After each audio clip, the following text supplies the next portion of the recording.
Live. And we're live. Hello, everyone. Live from wherever we are. Hello, people. Wherever you are. Right? Right. Righto. Irish Mike is here. Hey, Irish Mike. Good to see you. Kat is not going to be able to join us, which is a bummer. You know, she said, oh God, I was so nervous that I was going to miss another taping of the podcast. She's here. She messaged. Oh, I'm so nervous I was going to miss another tape. Oh, okay, I misread that. You have to read the words. Good to talk to you, or good to see you, Kat. Yeah. Darn Josh and words. We're just waiting for Jennifer, but it's 7, so we thought we'd say hello.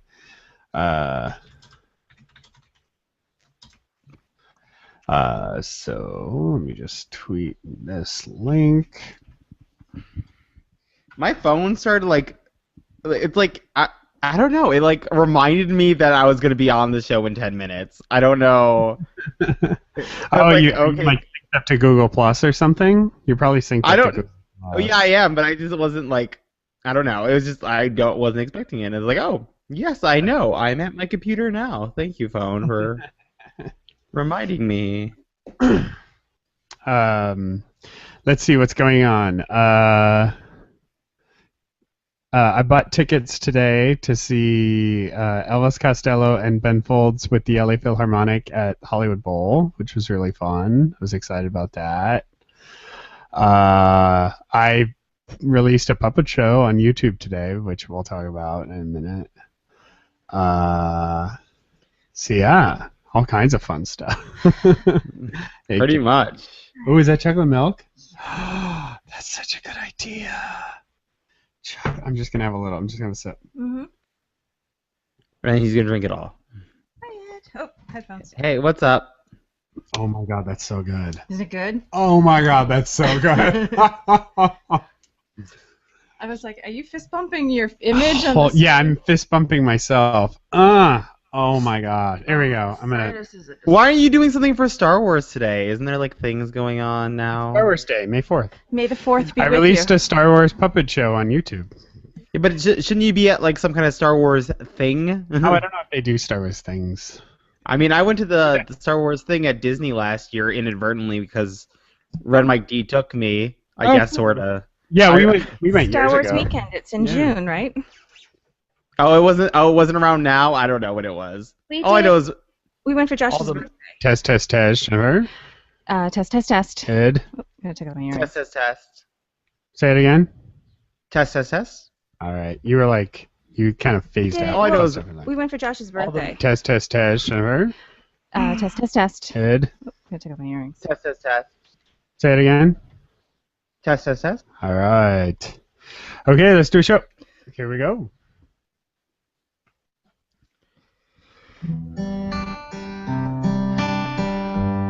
No, we can't start with that. We're starting over. That's just way too much of a downer for this right now. Okay. Let's start with this one. Start with this one. Are you starting with the Santana Mercedes? Because I don't know where else you're going with this. Yeah, they're all kind of downers. Like, I don't know where else you're going with this unless you're going there. No, we're going to start with the story of my life. Here we go.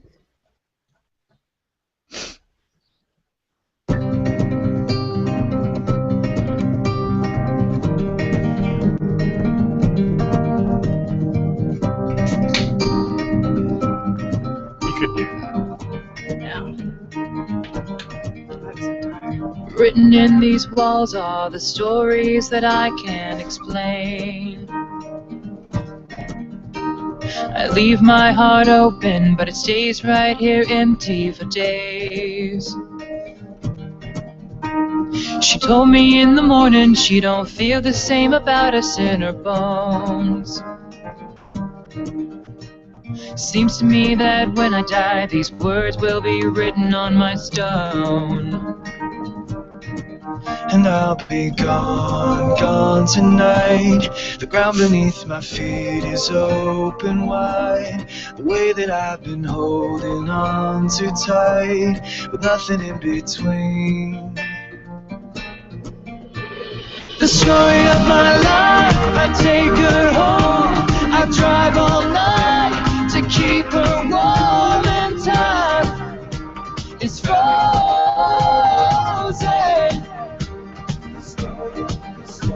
The story of my life. Good evening, Jennifer. Good evening, Ed. Good evening, Josh. Welcome to the Gleeful Podcast with Josh, Jen, and Ed. You can find us on Twitter at Gleeful Podcast. I'm at Josh Bernal. She's at Jenny B Creative. He's at Edward Giordano. Jennifer. Joshua. I'm beat. I am beat. We had an exhausting weekend, but it was fun. So yesterday, we had Jennifer's friend had a Kentucky Derby party, which I did not know that the Kentucky Derby was one race. So literally, you get all dressed up and you go to a party and it's all nice and there's booze and you're having a great time and you're talking to these two middle school teachers from West Hollywood, and then they're like, the race is beginning, and you go, yay! That's it. That's 2 minutes later, you all go, I lost. Okay. That's it. Yeah, exactly. So I lost, and are we leaving now? No, we're not leaving now. Well, no, I mean, there are other races throughout the day. I mean, at Churchill Downs, there will be other races that day. However, this particular race is slated as the 140th running of the Kentucky Derby. So. Yeah, it was like watching a Mike Tyson fight in the 80s, where like you'd pay the pay-per-view and then he would punch the guy once and he'd fall over and you'd be like, I paid for that? What was that about? Right. Talk about dating myself on that reference.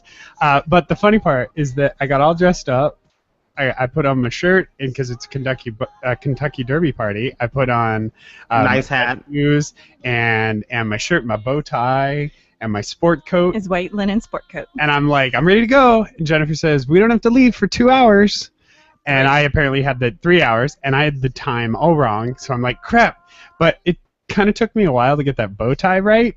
So I didn't want to undo it. It's not like a tie where you can just loosen it. Like with a bow tie, once it's on, it's on. So I'm like, well, I'm just going to leave the bow tie on, and I'm going to go work in the wood shop and build some shelves. So Jennifer comes out to the wood shop, and there's me with my bow tie and my shirt and an apron on, and I'm like making shelves like Little House on the Prairie. Yeah. I'm like, what's going on? It was my bow tie. Really adorable. Like, seriously, he would have had his shop right next to the candlestick maker and the cobbler. Yes. Like, it was that type of old-timey shoppy. It was weird.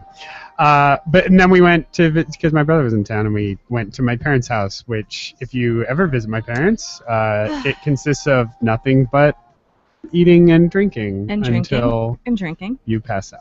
So, pretty much. That was a good Check your time. liver at the door. Yeah, you check your liver at the door. And just in case you think it's because I have a lot of brothers, no, the one who goes to bed last is my dad. And he just sits there and goes, what are you doing? What are you wimping out? Wimping out on me here? We're still going. I got more cigars. Where are you going? There's more wood. It's exhausting. It was fun, though. We had a great time. And then today we didn't have anything, which was so odd for us. I mean, this podcast, of course, but other than that, we had no other time commitments and it was just kind of nice. No ascot. No ascot. We've given up on the ascot.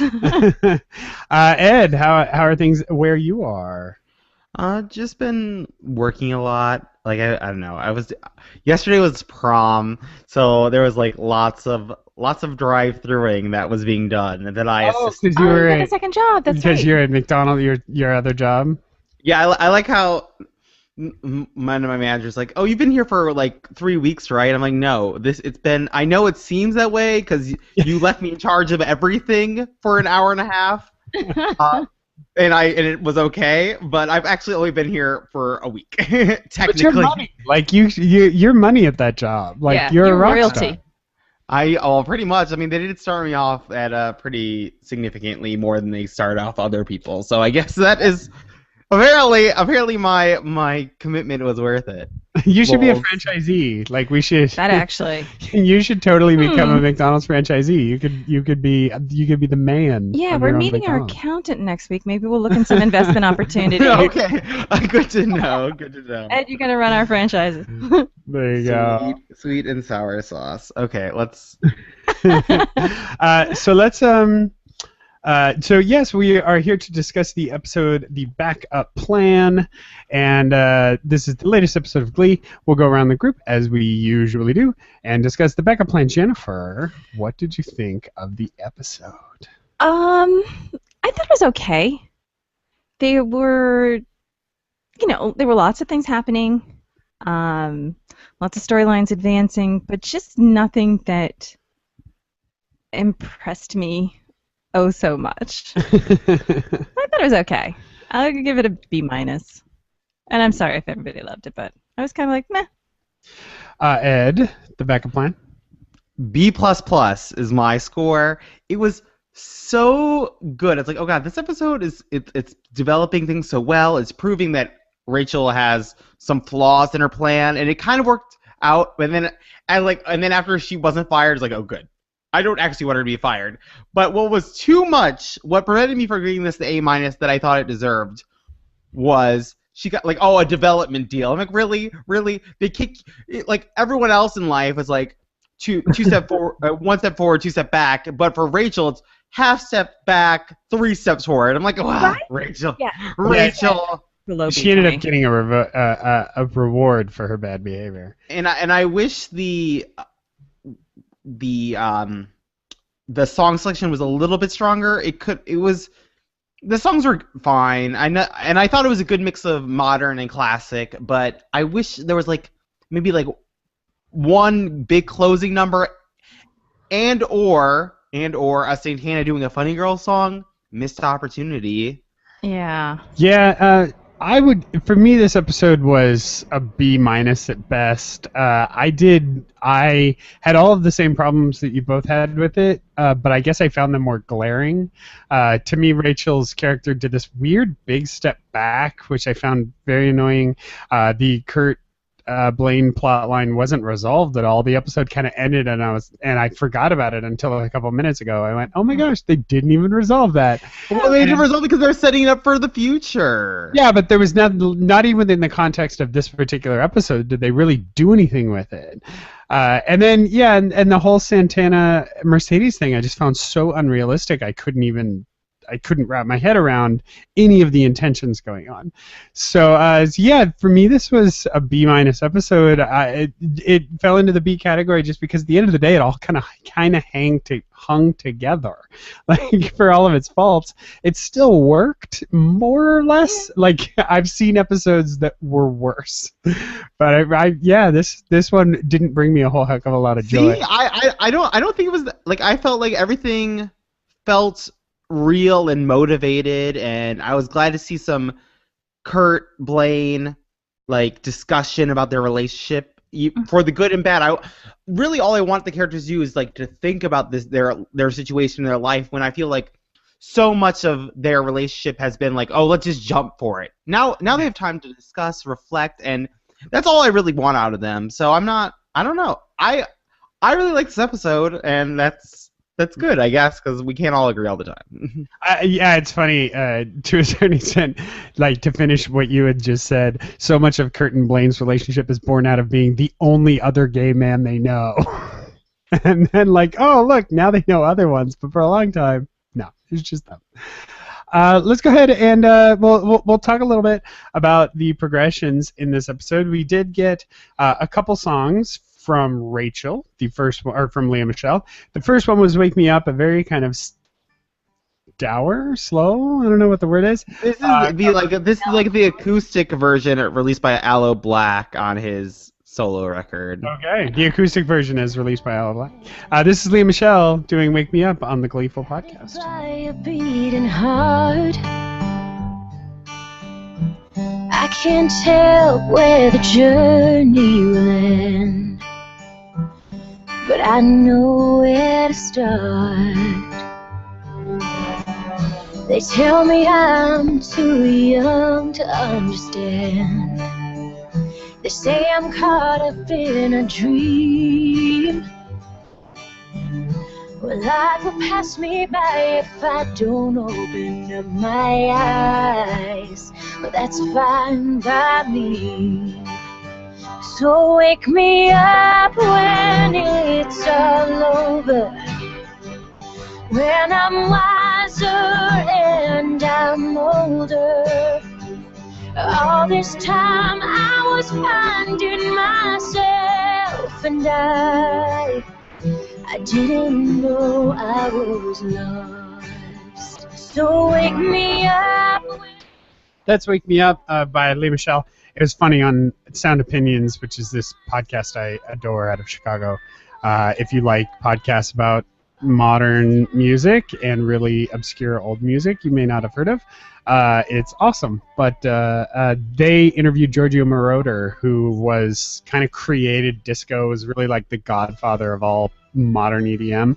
And they said, what do you think of modern EDM? And he goes, I don't like that Wake Up song. It's just a country song with a backbeat. And I think, thank you.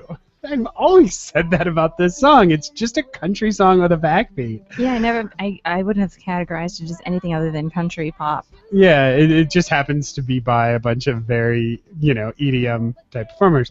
But yeah, so Wake Me Up. Ed, what did you think of this particular version of the song? I liked the version of the song. I liked the idea, like when she was doing the makeup, and she was like, oh, she was going through the shows and the flowers were dying. I'm like, oh, this is a really good sequence. And then the sequence continued on for 120 more seconds. I was like, Really okay, I get it.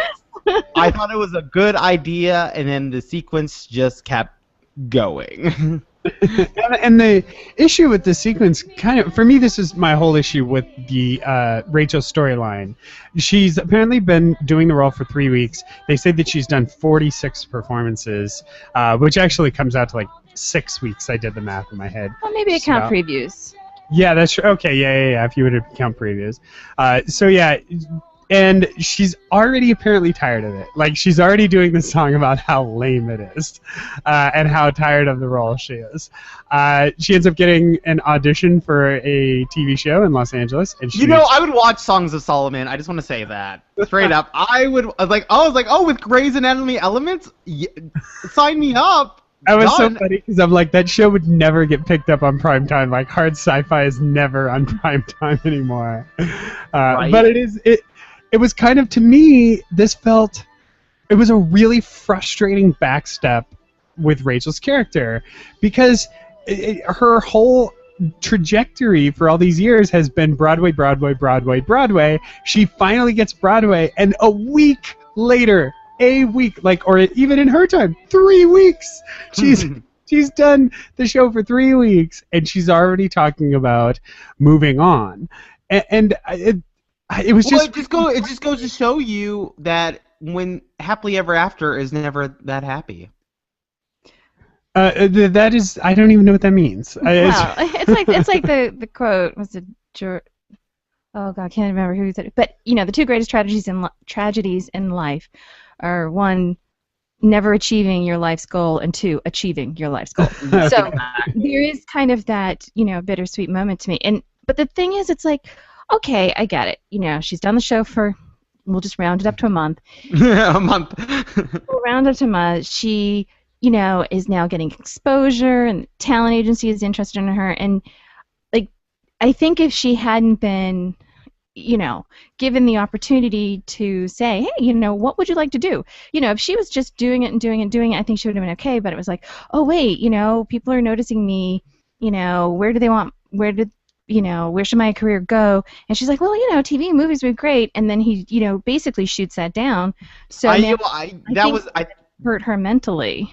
I was going to agree with Jen. I think the bigger motivating factor here wasn't so much the amount of time. I'm sure Rachel would have been happy to do it for a year even. But it's like, it was that she was told, you can't do television and film. That was like, oh, God, yeah, I can. What are you talking about? Bitches don't know anything. Yeah, so I mean, I kind of get that, but yeah, the fact that she would take such, risks in pursuing these opportunities when, she's not showing any real commitment to her work.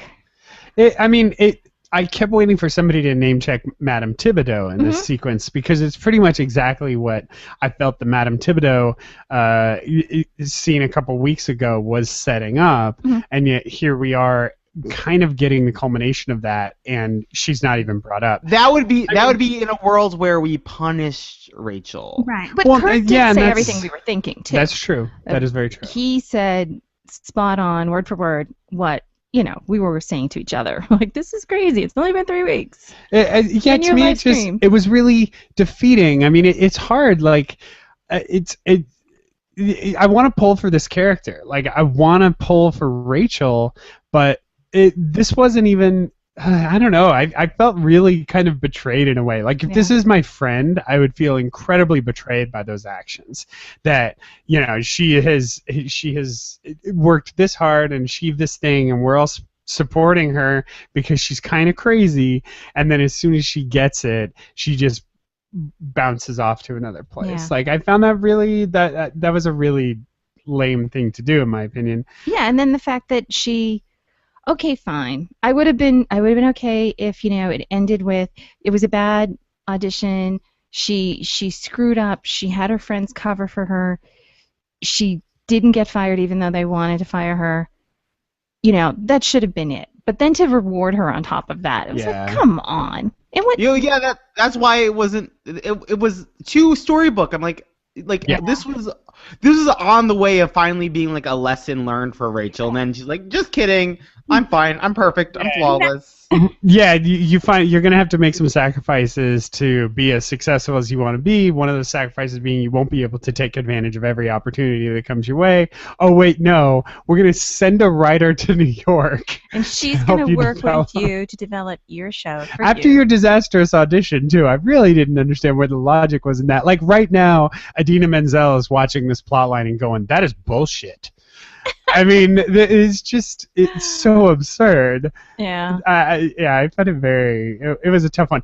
The best thing about this plot line was, of course, Academy Award winner Jim Rash. Oh, he's so good. How great was Jim Rash in that part? The way Jim Rash talks in her dressing room, when he first shows up in her dressing room, and he's kind of going on his, like, we want to have you read. We won't be able to have you read with the main actor who's going to be playing Solomon because he's doing a movie. I told him not to do it. It's going to be total crap, but I'm not his agent. That sounds about right. Like, that is the way that there is a whole culture in Los Angeles where you're constantly getting the person who's telling you the facts and their opinion in real time. Like, it's facts and commentary in real time. It's really fascinating. And then at the very end, like, you're really just all you're supposed to do in those situations is wait for your turn to talk. he doesn't really even care what you say, as proven as he didn't even let her answer. He's just, I'm out. Like, you're just supposed to sit there and listen and understand that this dude is so powerful. He's allowed to behave like this. Yeah. But Jim Rash was great. That audition where she performed The Rose was pretty interesting. What did you think about that one? Yeah, I thought it was okay. And it was, it was pretty obvious what was happening early on. The fact that, she finished the whole thing. It was just, I thought it was okay. It was an interesting song choice. Like, to perform The Rose? Yeah. Well, that was the thing. I mean, the music this week, I felt, was good. It was just all very comfortable. And, They were all very Glee songs. Like, there weren't really any surprises in the lineup. Like Ed said, there was no showstopper. There was nothing that really got you going, and so it was me, every song in this episode to me kind of felt like a comma on the way to the end of a sentence. Like none of these songs really developed the plot in any way. It was just kind of Rachel said, "I'm depressed. I'm gonna sing about it." And I've got an audition. I'm gonna sing the audition. Like, it wasn't. They didn't really further things along too much. And Ed, you liked the plot of Song of Solomon, apparently. Yeah, hell yeah. I was like, what's funny is I almost not exactly, but I was maybe working on writing a script for a show that was like futuristic Seattle, where they make spacecrafts with Grey's Anatomy elements. I mean, like, oh my God. And it was gonna be called like Settle, and it was gonna have like, and then the opening sequence was just gonna be grinding beans. That's what I had so far. So pretty much. I do like that. What was it? It was Game of Thrones meets. It was like Star Wars meets Game of Thrones. I think is how they, or Star Trek meets Game of Thrones. With No. It was Guardians of the Galaxies. Oh, Guardians of the Galaxy meets Game of Thrones, with Grey's Anatomy elements. And that's where they all looked at each other and they were like, "That's my favorite part." That's what I like. It was pretty silly. I mean, the whole audition sequence was comical. I will give them that. Now, then she was unable to make it back in time because there was traffic. Oh yeah, I was gonna ask you, how realistic, if you're in LA at whatever time, let's say it's noon, can you make it to New York by 7 p.m.? I'm like, that's not even a dream. Her flight was at 10 a.m. and that would work. But you nobody could catch has a 6-hour flight. Nobody has a production meeting or like a casting meeting at 8 or 9 in the morning. You might. I mean, if she's a big enough star and they need to get her in that much, like you could possibly get an audition at 9. It wasn't wildly, but it is. I mean, it's pretty realistic. Like even if her meeting's at 8, she's not getting from Melrose and Gower to LAX by 10 o'clock. Like that's just never going to happen. No. So No, I mean, unless she's also not going to be able to catch a cab at Melrose and Gower. But that's another thing about Los Angeles. There is no such thing as a cab. Yeah, cabs just don't drive down the street, and you don't just walk out to the curb and say taxi.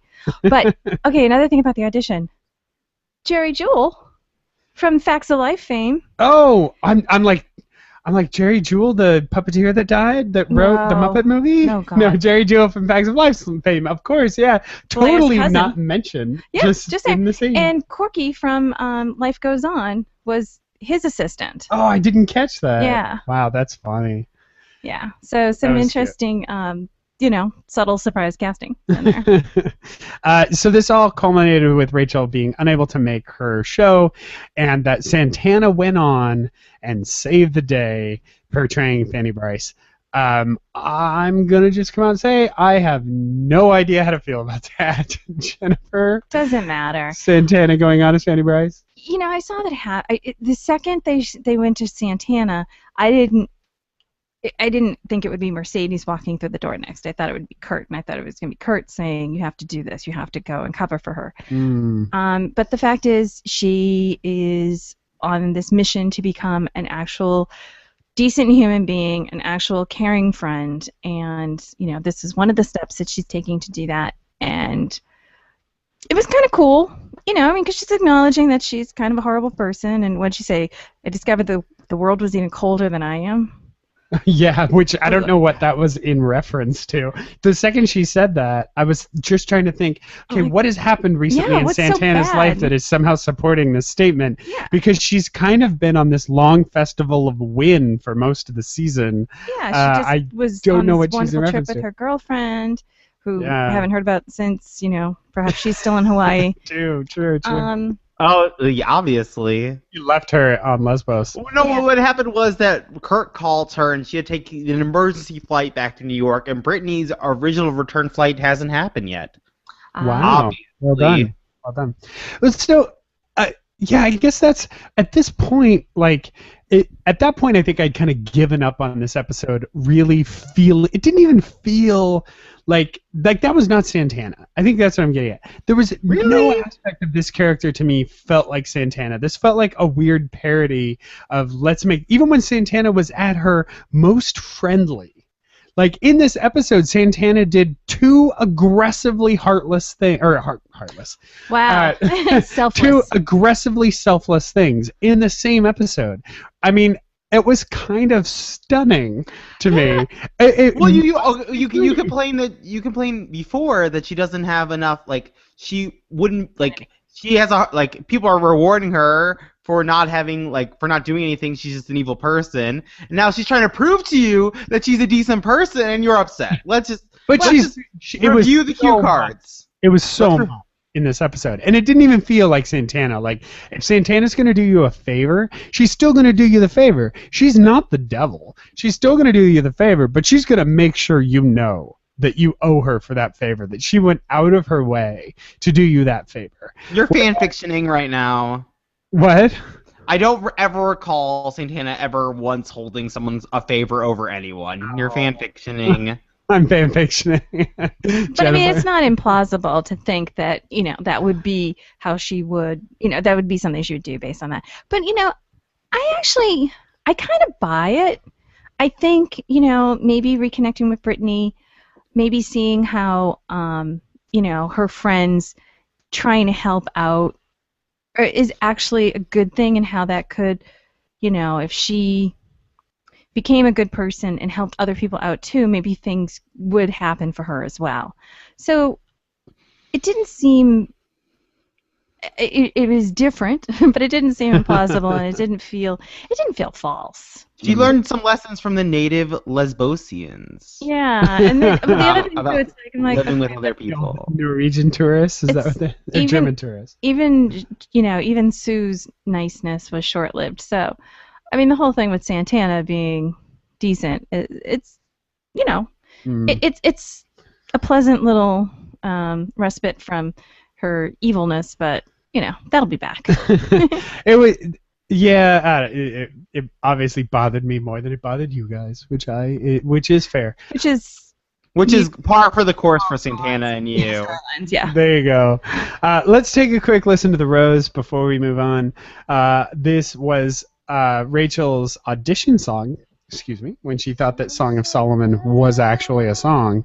And here's, of course, The Rose, originally performed by Bette Midler in The Rose on the Gleeful podcast. Tender reed, some say love, it is a razor that leads your soul to bleed. Some say love, it is a hunger,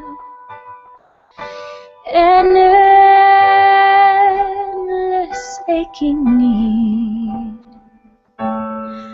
I say love, it is a flower, and you, it's only seed.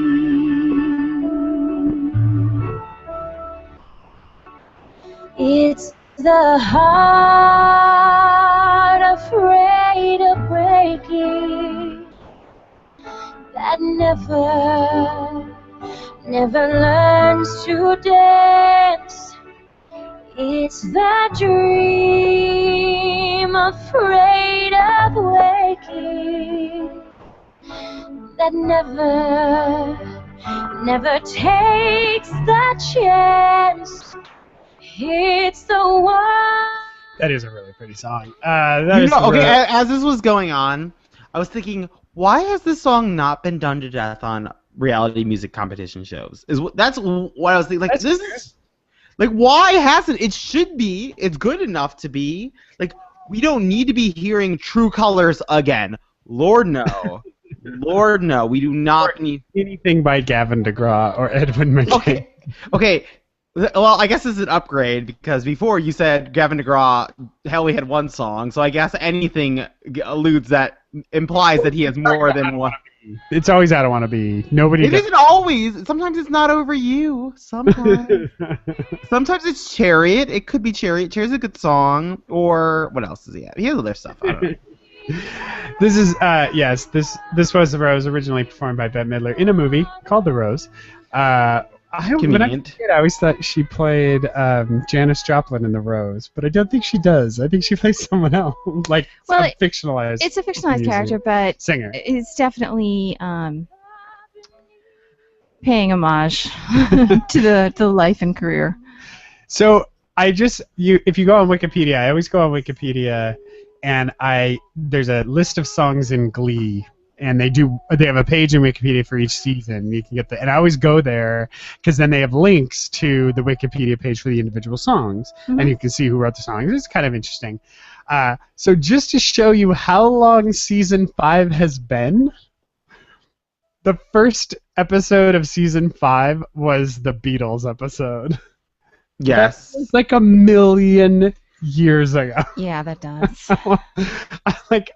it hurts me to think of how long ago the two Beatles episodes. It was another lifetime. Like that was like the warm up for this part of Glee, I think. It's really something. But yeah, so that was that was the roast. So let's talk a little bit about Mercedes and Santana in this episode. We had Mercedes continuing to record her record, unable to get a hit, which is very common, where you deliver your record and say there's not a hit on the record. Ben Folds used to always just come back and say, which Elton John song do you want me to rewrite? And they would tell him which one, and he would do that. So yes, she was unable to get a hit, and she ended up teaming up with Santana, and they performed Doo Wop That Thing, and they decided to take it, I guess they wanted to like take it to the street or something? Yeah. But really to the subterranean elevator. Yes. Yeah. But yeah, I mean, it was kind of cool that Santana said, well, you've been recording in this, stereo recording studio, so, didn't you come to New York to get, a more authentic feel? So Yes. let's step out from behind the glass. And I thought it was kind of cool. It was actually pretty solid advice It is from somebody who actually seems like they care about the person. It's funny that you say that, because now that I think of it, it is kind of hilarious that a character from Lima, Ohio went to New York so that they could find their authentic self. So Well, she had to leave LA. But so yes, they ended up. She ended up incorporating Santana, who she said would make her better. It was interesting. I didn't really understand Mercedes' like fixation on Santana. Like even Santana didn't understand Mercedes' fixation on her. Even after her producer is saying, this is actually a really good point. You should do a duet. You should do a duet with somebody who's really famous. That will. She's like, okay, she listed Alicia Keys and Carly Rae Jepsen. I'm like, lol, those are some name drops right now. I'm like, really? It took me a solid minute to figure out who Carly was when he said Carly, because I'm trying to think in her genre of music, who is Carly? But yes, not Carly Rae Simon. Jepsen's yes, well, because I'm an old man, of course. I was like, Carly Simon? Is she still around? Still around. She's still holding out. I mean, Carly Rae Jepsen has had at least 3 decent hits in the United States, and one of which was massive. So, and Good Time was a big hit. Even I like, but yeah. So it was a little strange. I could never quite wrap my head around why Mercedes was so fixated on Santana against everyone's better judgment, except that she kept having that resounding, it's my album, I'm going to do whatever the heck I want because it's my album and you can't tell me otherwise. I don't know, Jennifer, did you have any more of a, did you connect with this any more than I did? Not really, but I don't think I was trying to as hard. Like it sounds like you were really trying to understand her motivation. I'm like, it makes much sense as anything else they're doing. Well, no, what's going to happen is this is built up for Santana coup d'etat-ing Mercedes' contract. That is what this is set up for. This is what the setup is for. They're like, oh God, that girl with that body, with that voice, Mercedes, we're done. We're done. Sorry. Well, I think Mercedes is right. I mean, when they did duet, they were pretty incredible together. There's something about their voices that works so well, and I get it, but maybe she just... I mean, The Boy Is Mine is pretty spectacular. Was The Boy Is Mine Santana's first, almost solo? I do not remember. Yeah. The Boy Is Mine? Yeah, I think it was. Season 2? And that's when we were all like, oh my God, she can sing. She's really good. But she's not just Diana's background singer. Yeah. She's more than that. Quinn. But no, I think maybe it was, maybe working with her, would challenge Mercedes and, make her rise to the occasion and, maybe give her more street cred. I don't know. It's just because she is from Lima Heights adjacent. She is. Well, she is from she the has a lot more street cred. And when they were talking about a single, I kind of thought Colorblind was the single because that's the only original song we've had this season. So I guess I was expecting that to happen, but it never did. Colorblind was kind of They didn't hear. They heard it. They're like, "Oh, this is a good song." B-side. Yeah.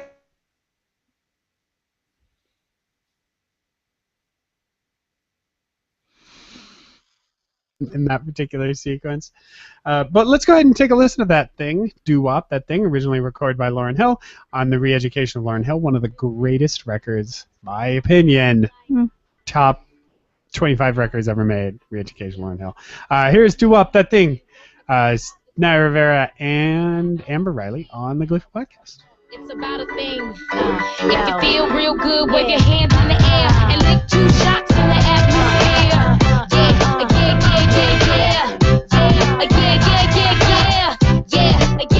Yeah. Been 3 weeks since you was looking for your friend, the one you let hit it and never called you again.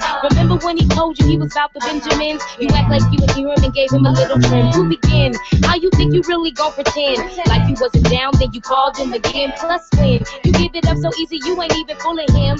If you did it then you probably do it again. Talking out your neck saying you're a Christian, a Muslim sleeping with the jinn. Now that was the sin that the Jezebel in. Who you gon' tell when the repercussions hit? Showing off your ass cause you're thinking it's the trend, girlfriend. Let me break it down for you again. You know I only say it cause I'm truly genuine. Don't be a hard rock when you really are a gem. Baby girl, respect is just a minimum. Brothers messed up and you're still defending them. Now Lauren is only human. You don't think I've been through the same predicament? Let it sit inside your head like a million women in Philly can. It's silly when girls sell their soul because it's in.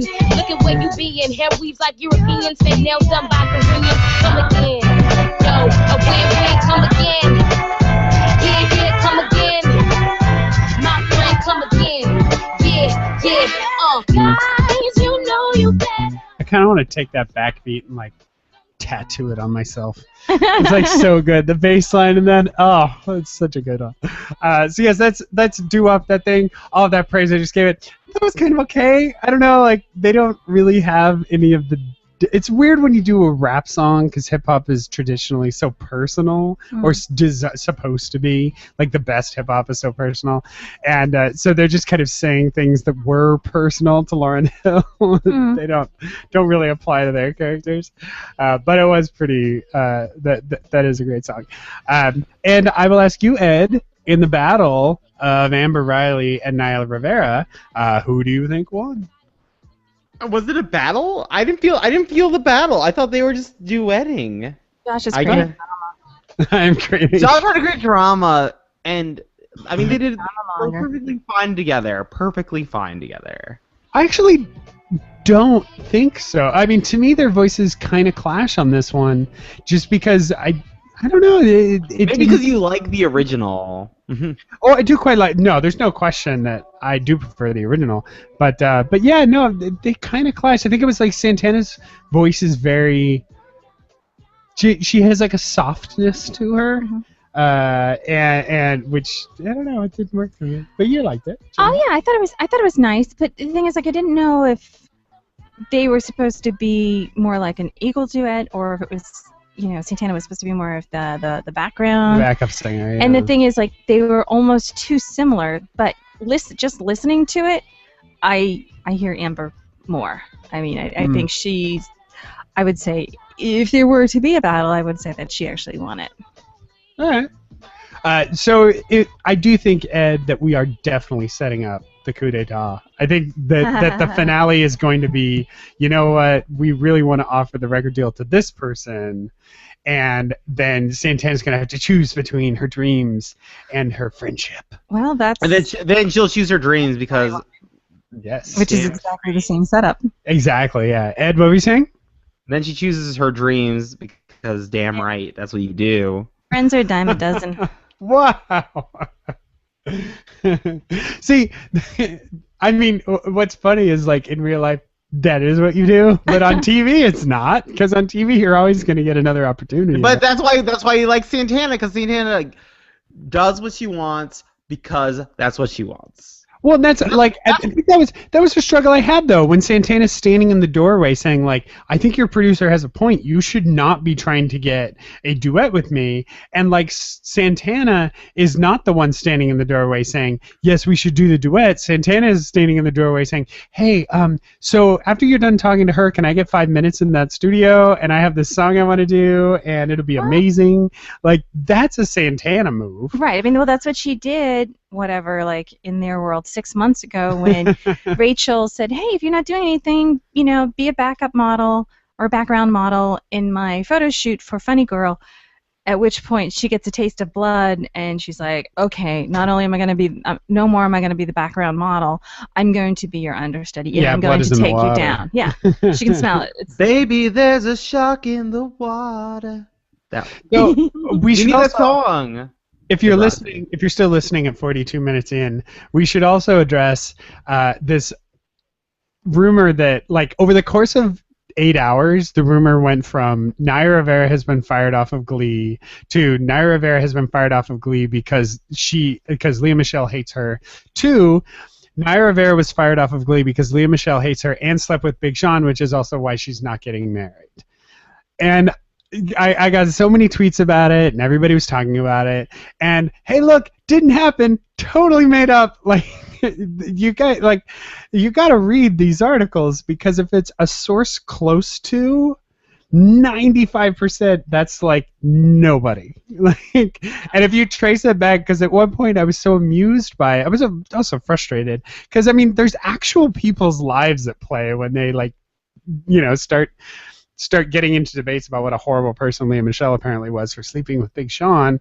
When you actually like trace it back, it was all going to like the Daily News in the UK, which is essentially the Inquirer. It was kind of, I don't know, I find it really sad that everyone believes these things right away. Yeah. And with equal, like, so today finally the producers came out and they're like, there's never been any truth to it. Naya's people came out right away and said there's no truth to it. Yeah, and but the problem with Naya's people saying that is, of course, that's their move. So it's like it doesn't matter if it's the truth or not. That was going to be their move regardless. Was saying there's no truth to it. Well, I mean, if that's the issue, that's why we get in this feedback loop, because like then all of a sudden the people are like, oh well, they say there's no credence to it. Well, why are they saying there's no credence to it if there's not credence to it? Like, unfortunately the feedback loop is set up in a way that there needs to be another factor in there. Oh, you mean like the show needed to make a statement? Yeah. Because it doesn't matter what they said, because because of course they would have said that she wasn't being fired. Yeah, I don't know. The people like get so outraged when these rumors start going around and reacting to them as if they're true, because the headline is not rumor has it that Naya Rivera has been fired off Glee. The headline says Naya Rivera has been fired off Glee, and then everybody just takes it as true. But then today, when the producers came out and they're like, it was never true, there's nothing to it, she's totally not fired off Glee, there's no equal reaction. Like, no one tomorrow will be like, woo, that was a close one. Like, they're not even going to mention it like it didn't even happen, especially on a show like Glee where we get false information all the time. Like Javier Bardem, people, even Ryan Murphy was telling us Javier Bardem was going to be on the show playing a rock star who helps Artie or like teaches Artie at one point. Totally didn't happen. Totally not the truth. I mean, Amber was fired at one point. That was one, Mark was fired for a while. Like, there's no truth to any of these things 90% of the time. Well, now this is the evil skeptic in me wondering, are they trying to create buzz? Because the ratings are kind of sad. They are pretty bad. SAD. Yeah. One of the big rumors right now is that and Ryan Murphy's even been kind of fueling this rumor, is that next season will largely take place in Los Angeles, which I think if they do that, it's just because it'll be so much cheaper to shoot out here than it would be to shoot in New York. I could totally see that being an angle, But anyway, I find it fascinating. The last thing we have to talk about is Kurt and Blaine in this episode, where Kurt and Blaine met Shirley MacLaine when they performed "Story of My Life," but it was not Shirley MacLaine. She was like, what was she, Ed? She was like a debutante, I think. I thought she was, I don't know, she was some kind of Broadway ingenue that we're supposed to be worshiping, and Blaine can't keep track of how many there are. and in Gleeland, it could have just been Shirley MacLaine. Like, there's no reason they couldn't have just had Shirley MacLaine playing Shirley MacLaine. But so it was.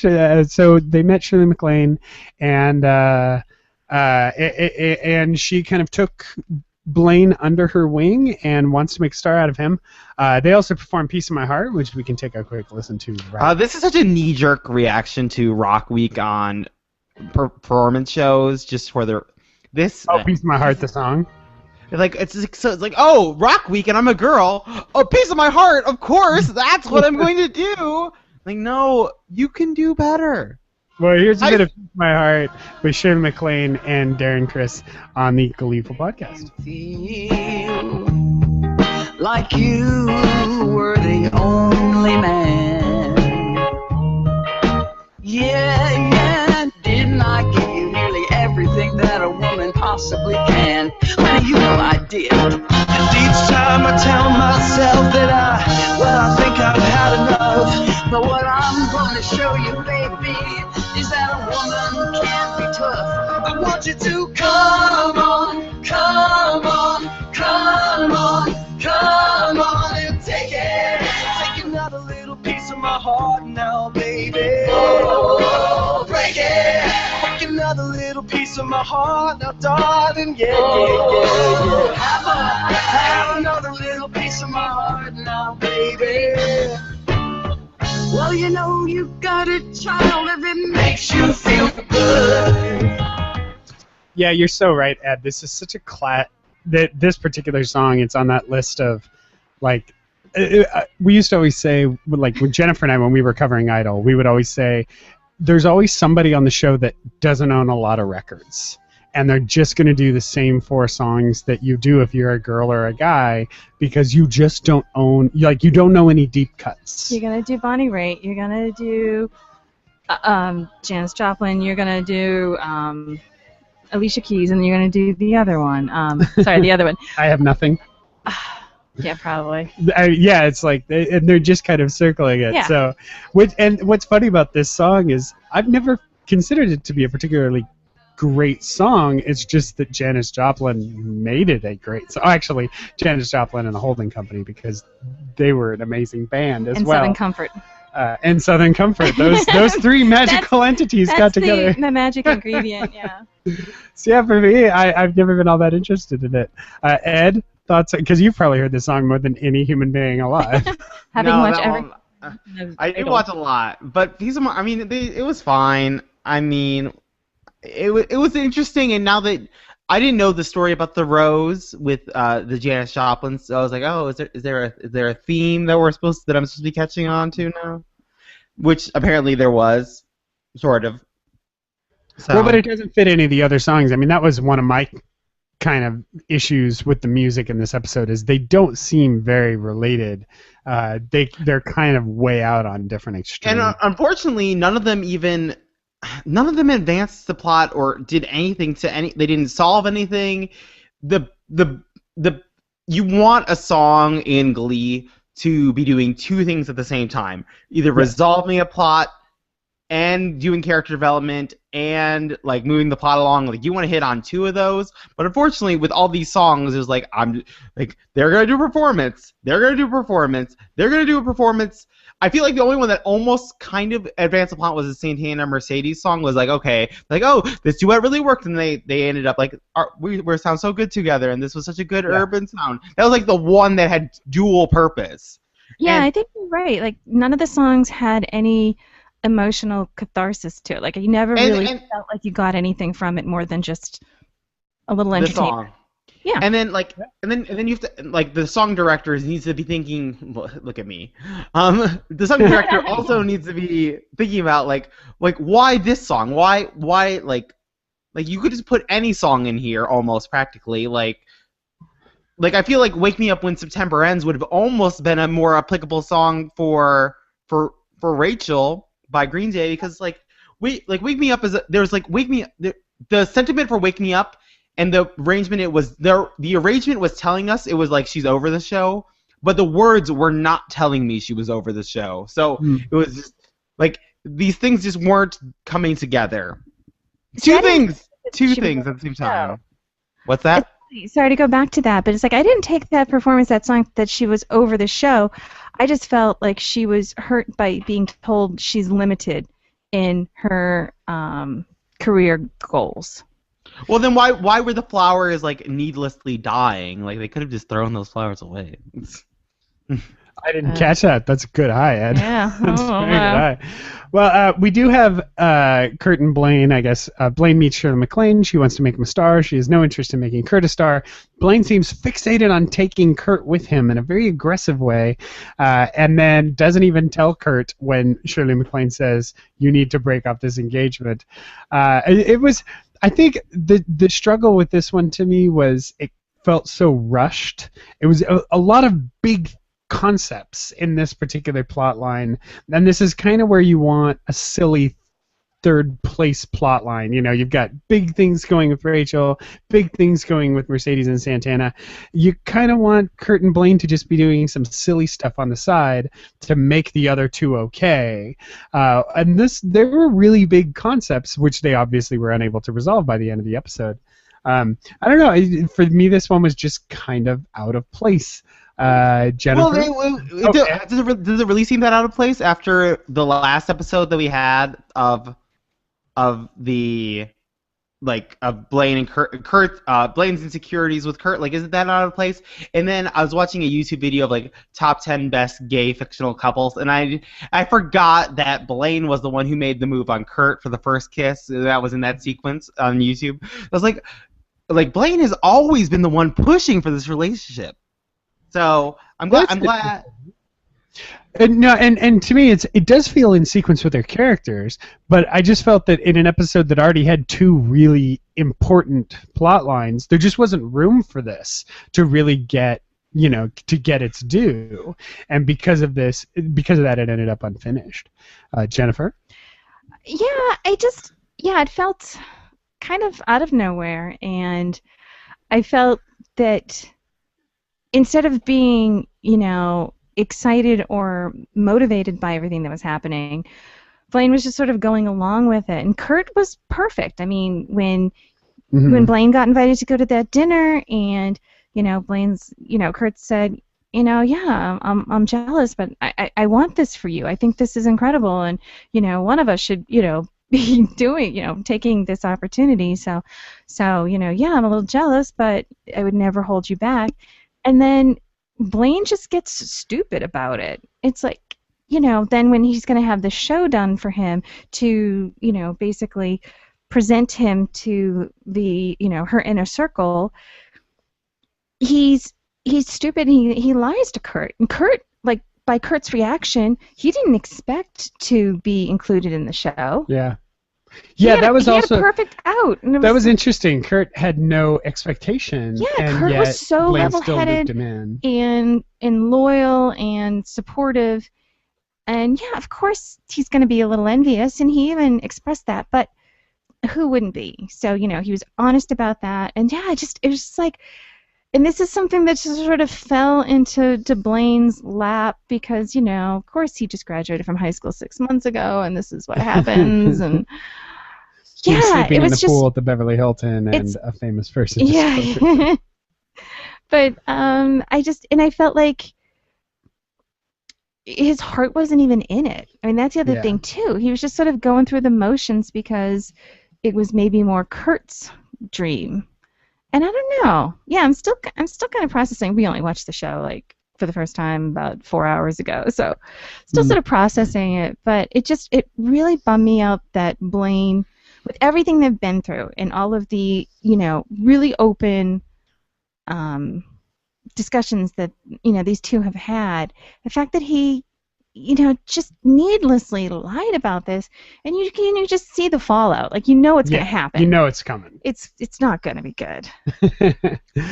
I personally found it frustrating, and it just seemed to be setting up drama for drama's sake in a way. Well, I don't think it's I don't think it's just for the sake of drama. I think it's for the sake of these characters and them and their impending nuptials. Which is interesting. We've not mentioned wedding. They say that they're engaged a lot, but they aren't talking about getting married. We did that for 2 years. Shh. We were engaged for 2 years. I'm trying to make a point. Stop yelling. Gosh. Well, you were probably just waiting. You were trying to wait on that room across from the Chinese theater. That was the big. Exactly. Actually, we really lucked out. We were able to book that 7 months. That was your good excuse, and you are not supporting me at all. You're right. It was 8 months out. There you go. Not helping. But I hope.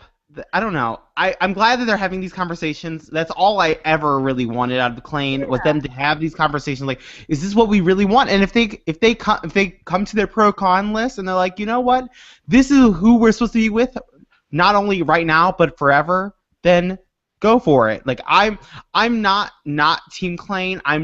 I'm not Team Klain who doesn't think about their decisions. Yeah, no, you're absolutely right. I totally agree. It's a really nice way of putting it. Yeah. It just kind of made me sad. Like, after the issues, that they had last week, it's like, come on, it's so easy to just tell the truth in something like this, because it's not like a major. It's like, I mean, Kurt has already shown that he can be an adult about the situation. He can put his feelings aside for the love of his partner, and Blaine just totally undermines that by telling this stupid little lie, which is going to turn into something huge. Well, let's go ahead and take a listen to some voicemails. Here's one. Hi, this is Haley, first-time caller. I loved that episode. It had enough Rachel and Kurt with a dash of Mercedes, who I don't that much like, but in this episode, she did a pretty decent job. The songs were amazing. They were classic, happy songs, and except for My Rose, which I've never heard of before, but I think it's a Broadway, whatever. The Rachel storyline was amazing. It had conflict, and it was something that could really happen in real life and was amazing. The Blaine storyline was weird and awful, and I wish something would happen to Kurt that was amazing. And that was awesome, because Kurt is awesome. I'm really excited for the next episode. Thank you so much.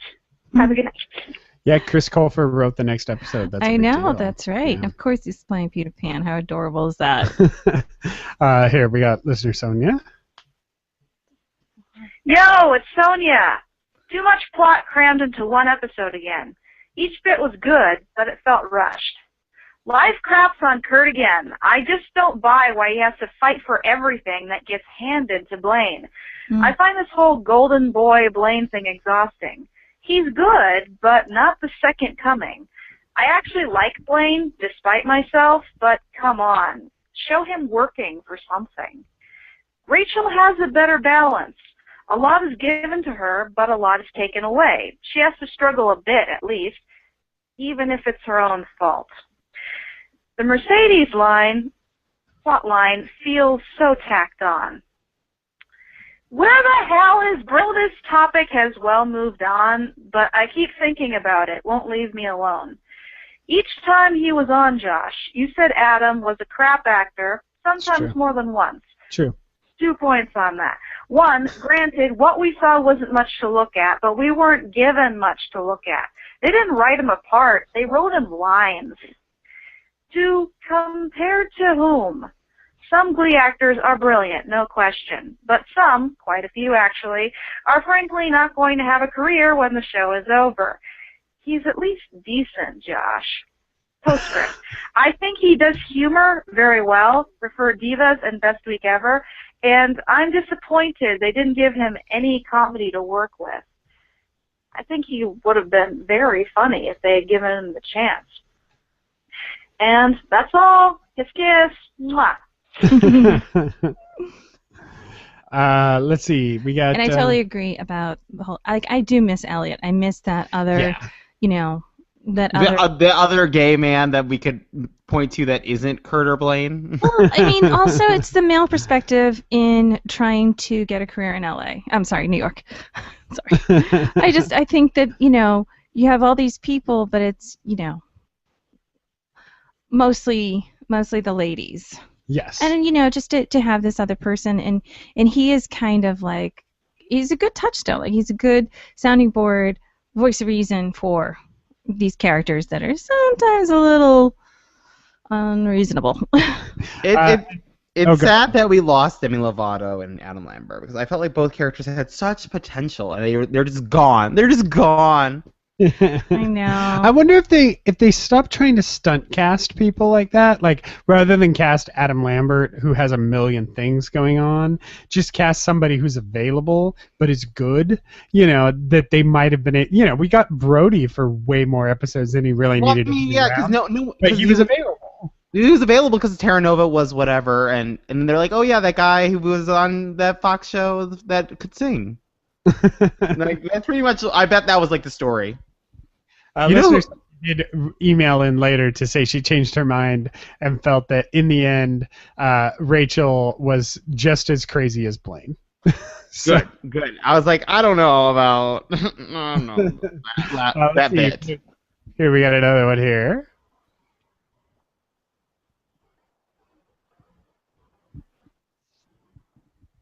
Or not. Oh, wait, that's my fault. It's from the top. Nope. Fixing the volume. Here we go. First time using a mouse. Yeah. Hi, Josh and Ed. My four-word review for this week's episode is I didn't hate it. I was actually really disappointed with last week's episode because it seemed like a weak way to celebrate the culmination of Rachel's character arc from season. I guess I'd call it pleasant to watch. It was a bit frustrating to see Rachel lie and run off to LA, and if this is about to become season 3 of Smash, I am not on board.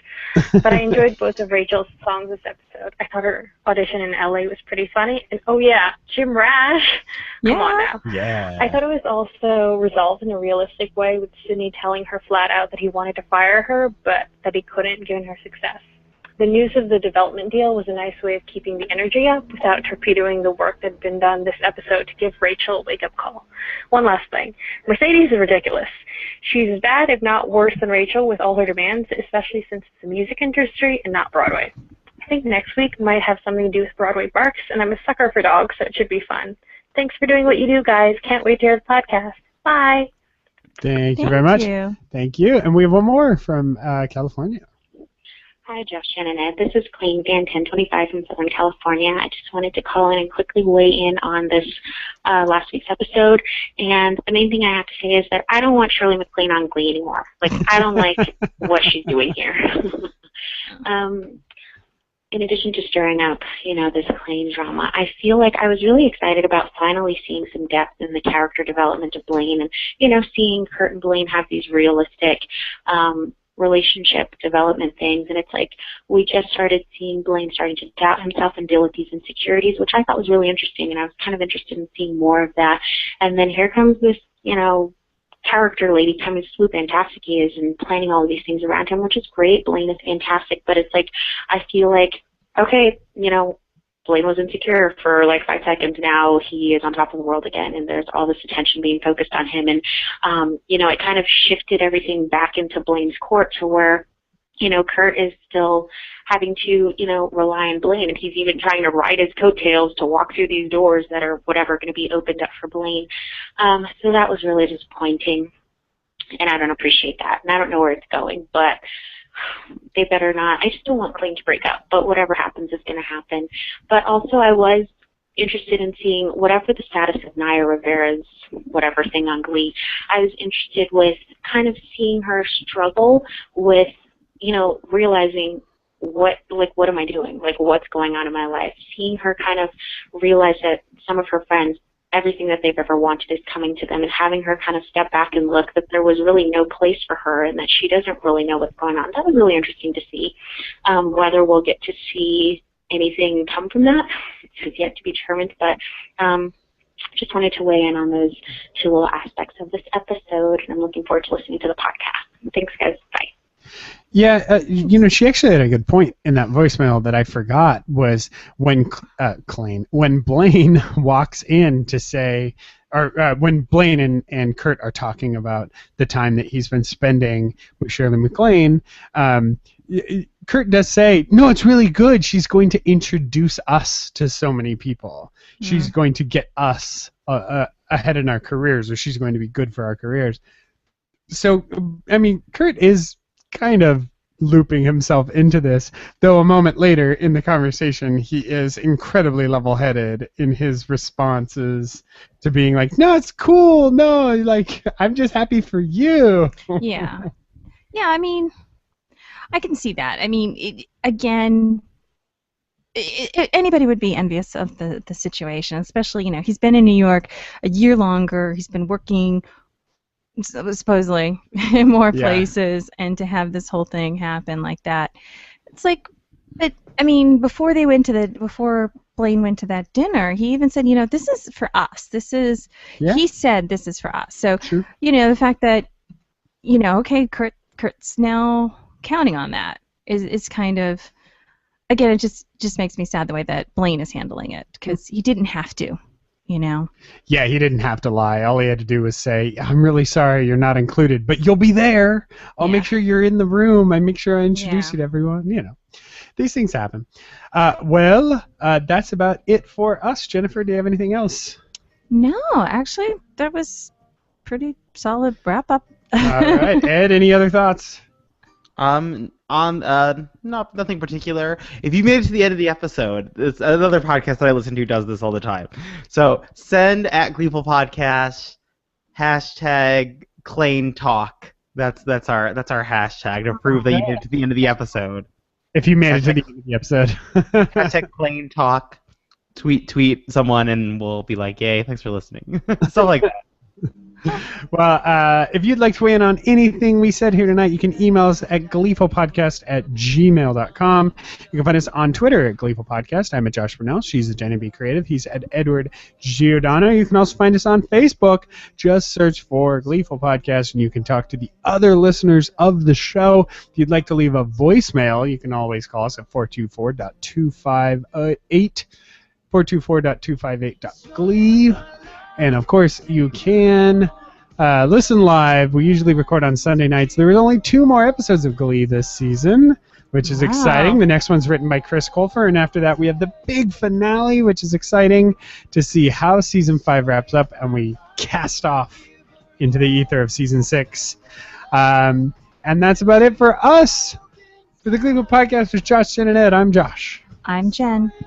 I am so solidly Team Gremlins on Big Brother Canada 2, no joke. And if you're not voting for Gina Irina on American Idol, just don't be voting, please. That is all. Yeah, that's it. Those are my plugs. Awesome. Good night, everyone. Good night. See us in the light upon a hill. Although I am broken, my heart is untamed still. And I'll be gone tonight. The fire beneath my feet is burning bright. The way that I've been holding on so tight, with nothing in between. The story of my life, I take her home. I drive all night to keep her warm and tight. It's frozen.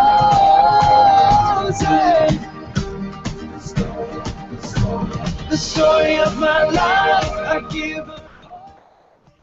That's another like faux Mumford & Sons song. Like all I hear is it's like the 4/4 time and the banjo in the background. Like that's just a total. Well, it's in right now. I mean, like I don't know. That's all I got for you. And I would. What? It's such a specific style. Like this one and Wake Me Up, like it's so specific to what to this one group does. The way that like when people are doing faux Imagine Dragons songs, like they're not just doing rock, like they're doing Imagine Dragons rock. It's a very specific style that these bands are aping. I want to defend Wake Me Up one more time. That like Wake Me Up. It's like I feel like since he's a Swedish producer, like it's been for so long that I'm sure the country music didn't even get to popularity in Sweden, and now he's able to play with it in new and exciting ways. That is my defense. As bad as it is. The story of my life. And that is it for us. If you are still listening live, you are amazing. Truth. You are a rock star. If you're still listening live, thank you for joining us. That is a plane. There's been a lot of planes tonight. I don't know why that is. Cool. Well, I'm going to post this up right now. Ed, you good? Yeah, I'm good. Have a nice night. All right. We'll talk to you guys later. Bye-bye.